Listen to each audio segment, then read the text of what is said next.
जो रिसर्च है वो ये बताती है कि जो फीटल हाइपोक्सिया है, इट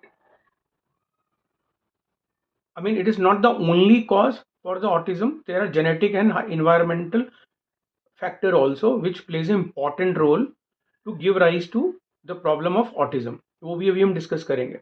तो this is one of the cause of autism, hypoxia. अब जब हम बात करते हैं मेटर्नल हेल्थ की, तो मेटर्नल हेल्थ में maternal obesity, diabetes, immune system disorder, that can also disorder or this immune system disorder can also increase the risk of autism. Birth complications में जैसे मैंने बताया कि लैक ऑफ ऑक्सीजन, अगर वो बच्चे के ब्रेन तक नहीं गया तो that can also increase the risk of autism. अगर ऑक्सीजन नहीं मिला तो वो हो सकता है maternal obesity, diabetes, immune system disorder, ये हो सकता है. और एडवांस अगर पेरेंटल एज है, older parents अगर they are trying to have a baby or conceiving a baby, that can also give rise to this problem. बच्चे में हो सकता है. और किसी तरीके का कोई परमानेंट चेंज हो जाए जीन्स में, डीएनए के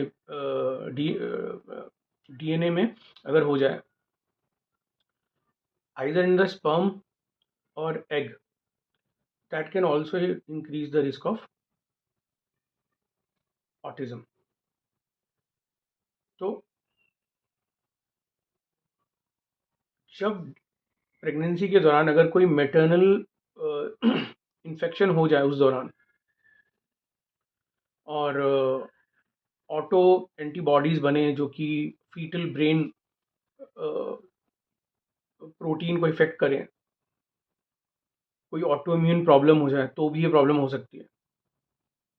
प्रेगनेंसी के दौरान अगर किसी तरीके का इन्फेक्शन हो जाए या ऑटो इम्यून कोई प्रॉब्लम है, तो भी बच्चे को ये इफेक्ट कर सकती है. तो इन्फ्लेमेशन जो कि ऑटो इम्यून की वजह से हो सकता है, या there are some other reasons for inflammation, hormonal imbalance, mitochondrial dysfunction, ये बच्चे के न्यूरो डेवलपमेंट में प्रॉब्लम कर सकते हैं. तो ऑटिज्म क्या है? Is a brain cell disabling condition that leads to the various abnormal symptoms. और बेसिकली ऑटिज्म में थ्योरेपेटिक इंटरवेंशन डॉक्टर सजेस्ट करते हैं एज अ थेरेपी.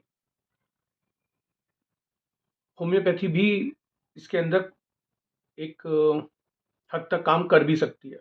होम्योपैथी भी इसमें काम कर सकती है.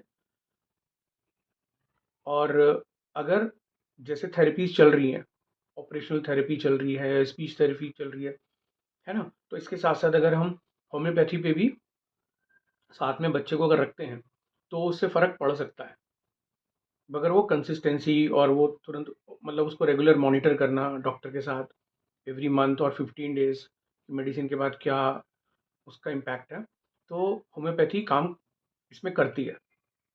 ठीक है. तो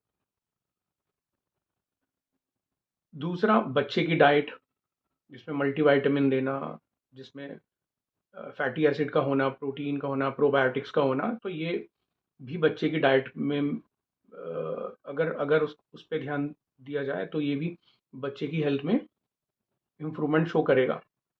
मतलब उसको शुगर वाले कंटेंट से दूर रखना खाने में, है ना, मैदा, स्टार्च, इन सब चीज़ों से दूर रखना, और अच्छा उसे न्यूट्रिशनल फूड देना, ये भी हेल्पफुल होता है. साथ साथ जो उसकी थेरेपी चलती है उसके अलावा ये भी एक इम्पॉर्टेंट चीज़ है कि मतलब जंक फूड से दूर रहना.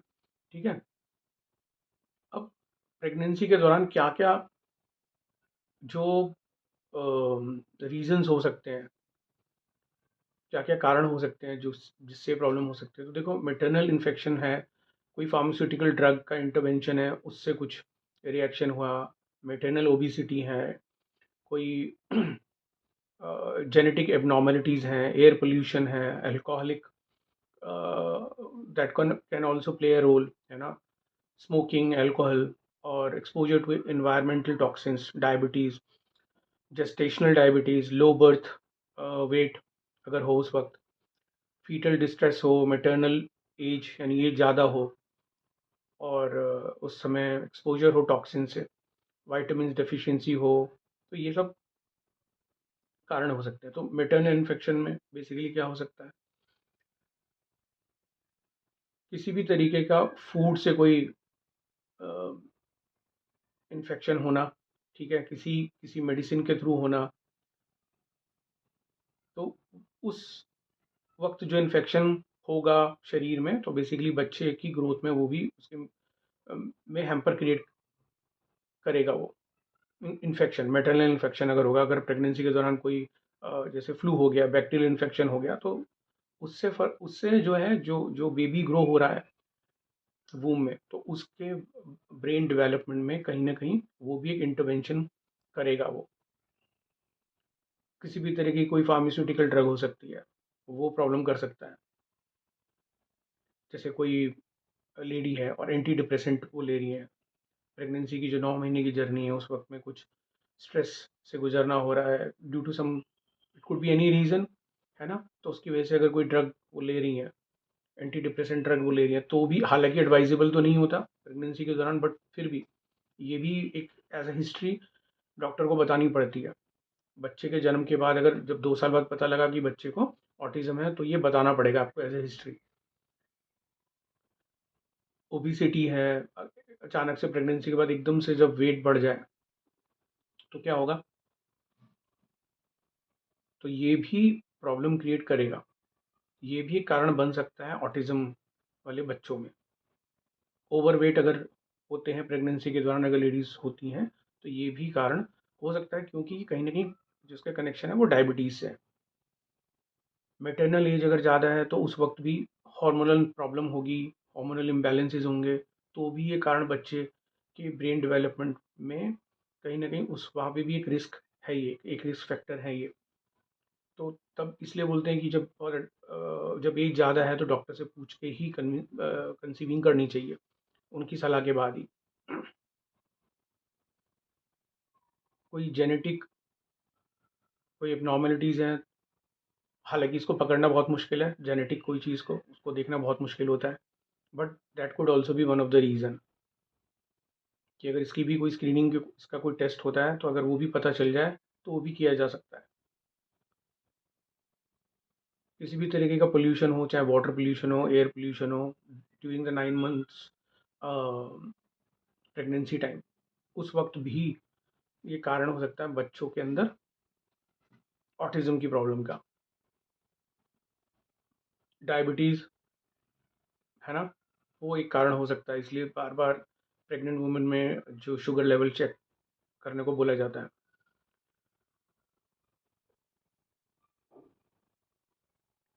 कोई भी किसी भी तरीके की विटामिन डेफिशिएंसी हो, आयरन की डेफिशिएंसी हो, विटामिन डी की डेफिशिएंसी हो, ये भी चेक एंड बैलेंस करने पड़ते हैं रेगुलर इंटरवल पे। किसी भी तरीके का अगर उस वक़्त जो जो महिला हैं, जो जातिका हैं, जिनको वो उनको अगर किसी तरह का स्ट्रेस है, तो ये भी बहुत बड़ा रोल प्ले करेगा ऑटिज़्म वाले बच्चों में, क्योंकि जब डॉक्टर को आप पूरी जर्नी बताओगे, तो उसमें उसमें आपको पूरा बताना पड़ेगा, और होम्योपैथी में तो ख़ासकर आपको पूरी हिस्ट्री में बताना पड़ता है कि 9 मंथ्स की प्रेगनेंसी के दौरान क्या-क्या हुआ। तो आपको सब कुछ बताना होगा, स्ट्रेस रिलेटेड कोई चीज़ है वो बतानी पड़ेगी, क्या-क्या मेडिकेशंस आप ले रहे थे वो बताना पड़ेगा, आपको सब कुछ बताना पड़ेगा, तभी होम्योपैथी काम करेगी। क्योंकि होम्योपैथी में शायद ऑटिज़्म को लेके 350 से भी ज़्यादा मेडिकेशंस हैं, तभी उसमें से कोई बेस्ट फ़िल्टर करके बताया जा सकता है कि भई ये दवाई सूटेबल होगी। अब होम्योपैथी में अगर, या कोई भी जैसे हम बात करते हैं, तो किसी भी जब डॉक्टर के पास स्क्रीनिंग के लिए जाते हैं एक ऑटिस्टिक बच्चे को लेके, तो अगर हम मान लें होम्योपैथी ही लेते हैं, तो होम्योपैथी में क्या होता है, ये किसी और थेरेपी में भी तो डॉक्टर क्या देखेंगे, डॉक्टर को उसका सोशलाइजेशन, जो वो कैसे करता है सोशलाइज, वो उस पे वो बात करेंगे पेरेंट से, उसको वो ऑब्जर्व करेंगे, उसका आई टू आई कॉन्टैक्ट समझने की कोशिश करेंगे, उससे बात करने की कोशिश करेंगे, उसका पैटर्न जानने की कोशिश करेंगे, क्या वो घर में अकेला रहता है, स्कूल में किसी से बात नहीं करता है, कॉग्निटिव स्किल्स देखने की कोशिश करेंगे, उसका उसका जो है आईक्यू लेवल देखने की कोशिश करेंगे, उससे कुछ शायद क्विज दें, कुछ पूछें, कुछ सवाल करें। तो ये पैरामीटर हो सकता है। उसके कम्युनिकेशन स्किल्स देखने की कोशिश करें थ्रू लैंग्वेज, जेस्चर और स्पीच। ये एक पैरामीटर हो सकता है उसको असेस करने का। और कोई और सेंसरी कोई और इंटेलिजेंस प्रोबिंग एक्टिविटी हो सकती है, जैसे कि विजुअल या पेन, इस तरीके की कोई लेके उस डॉक्टर चेक कर सकते हैं कि इस तरीके का कोई पैरामीटर में वो बच्चे के कैरेक्टर आ रहे हैं, तो वो वैसे ही चेक कर सकते हैं। प्रोबिंग करके उससे पूछ सकते हैं, वो प्ले करके कोई पूछ सकते हैं। तो उससे क्या पता चलेगा कि प्रोबिंग करके पता चलेगा कि बच्चे को एडीएचडी की प्रॉब्लम है, बिहेवियरल प्रॉब्लम है, और कोई फियर है, इमोशनल को कोई कोई कोई उसे भी कोई स्ट्रेस है ना, रिपीटेटिव एक्शन है, ये इससे पता चलेगा। फिर उसके बेसिस पे वो कुछ नंबर देंगे कि अच्छा ओके, यहाँ पे वो बच्चा एंगर या बाइटिंग कर रहा है, पिंचिंग कर रहा है, हिटिंग कर रहा है, तो ओके ये इस कैटेगरी में इतने पॉइंट्स। अब नॉर्मल कोई फियर है उसको, अच्छा इतने point. Eye to eye contact कैसा है, ओके ये। उसको कोई ब्लैडर प्रॉब्लम है, बाउल मूवमेंट उसका कैसा है, वो पूछा जा सकता है पेरेंट्स से। कॉन्स्टिपेशन नहीं है वो पूछा जा सकता है। उसकी ईटिंग ड्रिंकिंग प्रॉब्लम के बारे में पूछा जा सकता है, वहाँ पे कुछ नंबर दिए जा सकते हैं। उसके जो स्पेशल और जो फीचर्स हैं बच्चे के खुद के कैरेक्टरिस्टिक्स ट्रेट्स हैं, जैसे वो जब खेलता है तो वो कौन क्या खेलना पसंद करता है, इंडोर आउटडोर, क्या घर से बाहर जाना पसंद करता है, अगर घर में ही रहता है तो वो क्या करता है, विच टॉयज ही प्लेज विद, है ना, क्या रेपिटेटिव उसके मोशंस हैं, एक ही टॉय को बार बार घुमाना फिराना, ऐसा करके कुछ है, वो सब जानने की कोशिश करते हैं। वो सेंसरीज इश्यूज देखने की कोशिश करते हैं, विजुअल और ऑडिटरी सुनकर उसको मतलब पता करने की कोशिश करते हैं, स्पीच कम्युनिकेशन उस पर कुछ पॉइंट देते हैं। तो बेसिकली क्या है, मतलब इसके अंदर बहुत कुछ है। ऑटिस अगर हम ऑटिज्म की बात करें तो एक ऑटिस्टिक बच्चे को भी एक किसी कैटेगरी में डालना कि किस कैटेगरी में वो आ रहा है, फिर उस हिसाब से उसका कोर्स ऑफ एक्शन तैयार होता है कि क्या उसको दवाई देनी है। अब जैसे मैं कुछ आपको दवाइयाँ बताता हूँ, होम्योपैथी में क्या क्या दवाइयाँ दी जा सकती हैं, मगर of course it is for education purpose. वो डॉक्टर ही बताएगा, क्योंकि मैंने बोला 350 से भी ज़्यादा दवाइयाँ हैं इस प्रॉब्लम के लिए। तो वो प्रॉब्लम असेस करने का काम एक एक्सपर्ट डॉक्टर का है, प्रोफेशनल का है, और फिर वो उस बेस पे वो बताएगा कि भाई कौन सी दवाई फिट होगी। अब जैसे एक दवाई है कैल्केरिया कार्बोनिका, तो ये जब बच्चा बहुत एंशियस हो, टिमिड हो, उसको बहुत कोई डर लगे अंधेरे से, तो उसकी इमोशनल स्टेबिलिटी के लिए ये दवाई दी जा सकती है। उसकी कॉग्निटिव फंक्शन को इम्प्रूव करने के लिए दवाई दी जा सकती है। But again we need to discuss this particular such kind of cases. दूसरी दवाई है पल्सेटेलिया करके एक दवाई आती है, वो भी अ, बच्चे को दी जा सकती है अगर बच्चा बहुत ज़्यादा शाय है, मूड स्विंग्स की प्रॉब्लम है उसे, और उसको बेसिकली सोशली उसको जेल होने प्रॉब्लम होती है, साथ के जो उसका पीयर ग्रुप है उसमें उसको बात करने में, उनसे सोशली इंटरेक्शन करने में प्रॉब्लम होती है, तो ये दी जा सकती है। कितनी पोटेंसी में, कितनी स्ट्रेंथ में दी जाएगी, कब कब दी जाएगी, ये सब डॉक्टर बताते हैं, जो इसके बेसिकली जिन पे इनको ऐसे केसेस उन्होंने देख रखे हैं वो वही बता सकते हैं। ऐसी एक और दवाई बुक बोली जाती है ऑरम मेटालिकम। तो ये उन बच्चों को दी जा सकती है कि जिनमें सेंसिटिविटी, जिनका मूड बार बार चेंज होता है, तो this can elevate the feeling of hopelessness and despair. तो ये इमोशनल रेजिलियंस पे काम करेगा, पॉजिटिव थिंकिंग पे काम करेगा, ये बच्चे के पर्टिकुलर कैरेक्टरिस्टिक्स को जानकर ये दवाई तब दी जा सकती है। एक और दवाई होती है जैसे चाइना करके एक होती है, वो दवाई तब तब रिकमेंड हो सकती है वो जब बच्चों में रेस्टलेसनेस बहुत हो, इरिटेबिलिटी हो, तो ये बच्चों को काम करती है, उसके नर्वस सिस्टम पे काम करती है, उसको उसको कूल डाउन करती है। जब बच्चे को बहुत ओवर एक्टिविटी करे वो, और उसका फोकस बढ़ाती है दवाई, तो ये उस पर काम करती है। एक दवाई होती है होम्योपैथी में, हाइसोसेमस कुछ करके होती है, ये उन बच्चों में दी जा सकती है जिसमें अनयूजुअल बिहेवियर है, जैसे ऑब्सेसिवनेस, किसी चीज़ को लेके हो, किसी चीज़ से ऑब्सेस हो, तो तब उस समय पे उनको उनको कंस्ट्रक्टिव बिहेवियर सिखाने के लिए, उसकी तरफ उसको इंक्लाइन करने के लिए ये दवाई दी जा सकती है। फिर एक दवाई होती है आर्सेनिका एल्बम। तो आर्सेनिका एल्बम उस केस में दी जा सकती है जिसमें बच्चा एंग्शियस हो बहुत ज़्यादा, जिसे बोलते हैं कॉन्फिडेंस की कमी हो, तो ये बच्चे को ये भी काम करती है, उसके उसके नर्वस सिस्टम को काम करेगी वो। और डेली एक्टिविटी में वो बच्चा फिर पार्टिसिपेट करेगा। इस दवाई का फोकस ये होता है।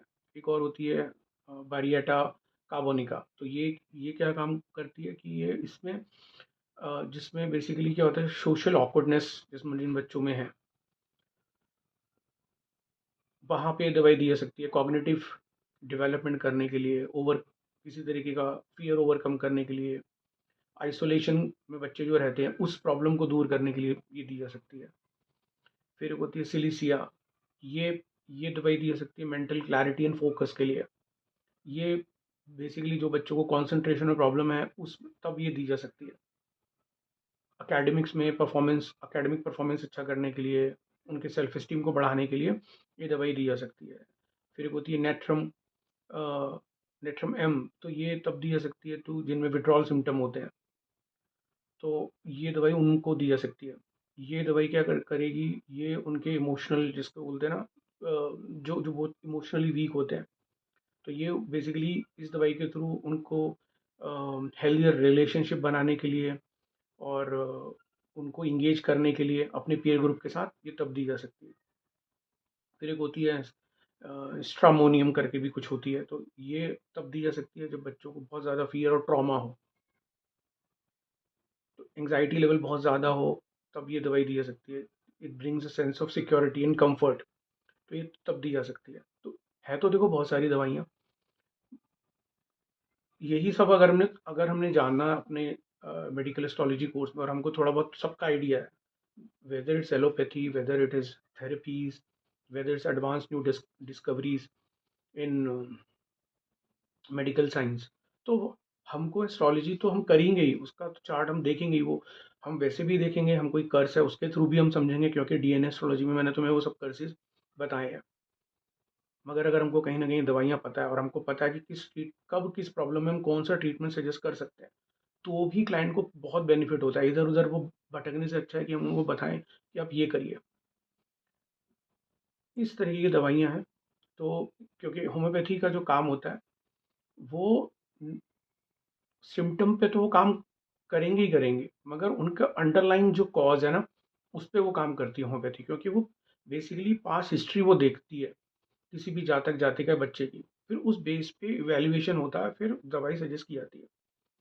मतलब एक रिगरस इवैल्यूएशन होगा, अगर कोई अच्छा डॉक्टर होगा तो प्रॉपर उसका बच्चे की इमोशन, मेंटल, फिजिकल स्टेट को एनालाइज करने के बाद वो सजेस्ट करेंगे कि भाई ये दवाई चलाते हैं। फिर हर महीने वो उनको मॉनिटर कर सकते हैं, फिर उसकी स्ट्रेंथ कम ज़्यादा करके वो देख सकते हैं कि क्या इम्प्रूवमेंट है। ठीक है। तो जितनी भी जैसे मैंने दवाइयाँ बताई हैं, तो अगर हमें थोड़ा थोड़ा भी आइडिया है, चाहे वो सिलीसिया है जिस जो बेसिकली क्या है, एंग्जाइटी लेवल पे काम करती है, सोशल जो ऐसी सिचुएशंस होती है जिसमें बच्चे घुल मिल नहीं पाते, उसमें काम करती है। आर्सेनिकम एल्बम मैंने बताया, उसमें जब बच्चे को बहुत ज़्यादा फियर और एंग्जाइटी है मतलब, और फोकस नहीं कर पा रहा, तो उसमें काम करती है। Calcarea carbonica suitable for those children who experience social withdrawal, जो बहुत सेंसिटिव है, उसमें आप बता सकते हो। तो बेसिकली क्या है, सिम्टम और अंडरलाइंग रूट कॉज उस पे काम करती है। तो यही है कि अगर हमको अप्रोच किसी क्वालिफाइड डॉक्टर से सलाह मिल जाए तो और भी अच्छा है, और टाइमली मिल जाए तो और भी अच्छा है। कुछ हद तक साथ में जो थेरेपी चल रही है, तो अगर इसका कॉम्बिनेशन हो जाए तो बहुत अच्छा इम्प्रूवमेंट देखने को मिलेगा। ठीक है। तो होम्योपैथी की खास बात एक ये भी होती है कि वो रेडीमेड नहीं होती, वो टेलर मेड दवाई होती है। यानी किसी भी बच्चे की सिम्टम्स को देखकर और हिस्ट्री को देखकर प्लान तैयार किया जाता है। तो ये बेसिकली टेलर्ड अप्रोच होती है, जो बच्चे की फिजिकल, इमोशनल और हिस्ट्री को जानकर, बच्चे की माता पिता की हिस्ट्री को जानकर, खासकर वो 9 मंथ्स की जो प्रेगनेंसी की जो हिस्ट्री है उसको जानकर दिया जाता है। सजेशन जो होते हैं, जो भी मेडिकेशन दी जा रही है वो उसके बेस पे दी जाती है। अब ये जो दवाई है, जो होम्योपैथी की दवाइयाँ जो होती हैं, ये इनका काम ही यही है कि ये बेसिकली इनका ऐसा कोई साइड इफेक्ट तो होता भी नहीं है, और ये बेसिकली रूट कॉज पे काम करती हैं, इमोशनल वेलबींग पे काम करती हैं। तो अगर हम इनको सही टाइम पर शुरू कर देते हैं तो आई एम श्योर कि उसका बेनिफिट मिलना चाहिए बच्चे को। तो ऐसी बहुत सारी दवाइयाँ हैं, bell 200 potency, bell 1 M potency, और सिलीसिया फॉस्फोरस, कैलकेरिया फॉस्फोरस की 30 पोटेंसी 200 1 एम, बरियाटा काप की 200 सल्फर 200 पोटेंसी, बरियाटा कैप 1 एम,